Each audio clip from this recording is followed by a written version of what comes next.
Assalamu alaikum warahmatullahi wabarakatuh. Hope you're doing well. There's a quote here I'd like to share with you from Mufti Menk's book, Motivational Moments. Bismillah.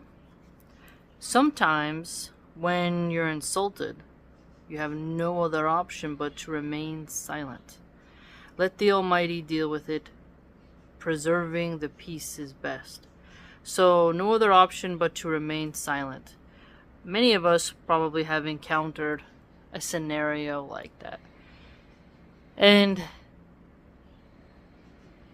when you're caught in the middle of other people's fights, sometimes you really do just have to catch a stray and not say much. What comes to mind further is when you are being insulted by your boss.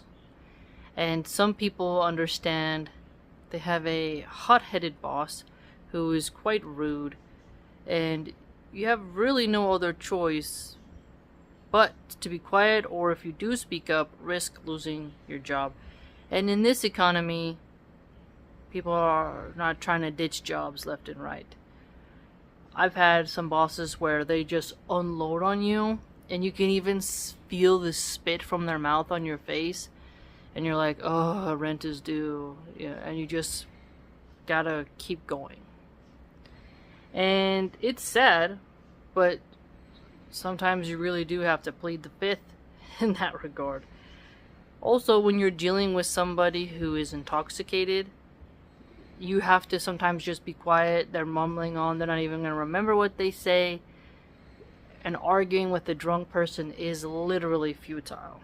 They're not even sensible.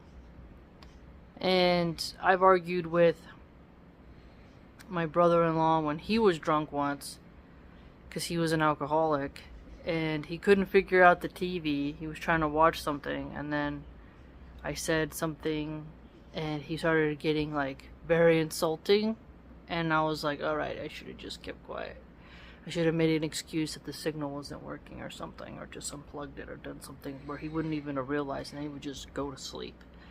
But it is common for people when they're drunk to fly off the handle, and you just gotta let them spurg out a little bit over there, diffuse, and then fall asleep. It sucks because you're held hostage by their mood swings and by their temperament, but if you chose to be with somebody who drinks, what do you expect? I think more people should be taught, don't be with someone who drinks alcohol. I know that there's a lot of Christians who are like, oh, Jesus drank wine, blah, blah, blah, blah. And you're like, just stop. Because countless relationships end because somebody had too much bourbon and then somebody got lippy, or someone had too much Chardonnay and then they started saying things they shouldn't have, right? So, alcohol ruins lives, and when you're arguing with a drunk, it's better just to remain silent. And sometimes also, when you're in public and somebody's arguing with you, people are looking at you with daggers in their eyes. If you just remain silent, you're able to maintain that stoic frame and go about your day. You'll encounter a lot of drug addicts in California, and they just start popping off. Most of the time, I really do think they're just seeing things, hallucinating. They haven't slept, they have poor nutrition, and they're looking for any reason to pop off. So make it be like water on a duck's back, just slide right off in order to maintain the peace. Also, when I would go to school in Philadelphia, people would roast each other, come at you really hard, and sometimes you would just be like, and don't even really react. If you start seething and getting angry, they get a kick out of it, and then you're really in trouble. Really in trouble. So, if you don't remain silent, things can escalate really quickly. And I remember watching my dad fight with one of my stepmoms, the mother of two of my siblings, and she'd be high on weed, and oh my goodness, she would pop off. And you're like, what is wrong with you? But again, she'd be high, and then she would just go off. And then you're like, how can this is such a toxic relationship? They just have a terrible relationship. And my dad was not the type to argue with women. He would kind of just be quiet, and they would keep rambling. Maybe if he would have communicated better, they wouldn't have to ramble so much. But it was wild. And my mom is bipolar, and some bipolars, they really hold you hostage with their anger. My mom is not the type, you can't give her constructive criticism, she'll feel attacked and she will fly off the handle. And any secrets you've told her, she'll unleash them all and tell the world. She's very vindictive and spiteful. So if someone is bipolar, a lot of people have terrible experiences with people who have bipolar. I hope they find a cure for that, besides just loading people up with pills. Maybe it's something that comes from chemicals in the environment or something like that, but it's a terrible, terrible thing. One of the reasons why I would never allow my mom to babysit my children, because you just can't take it. And I would watch her argue with my grandpa, and she'd be screaming, hollering, and my grandpa would just keep staring off at the TV and just let her go, and then she'd march off.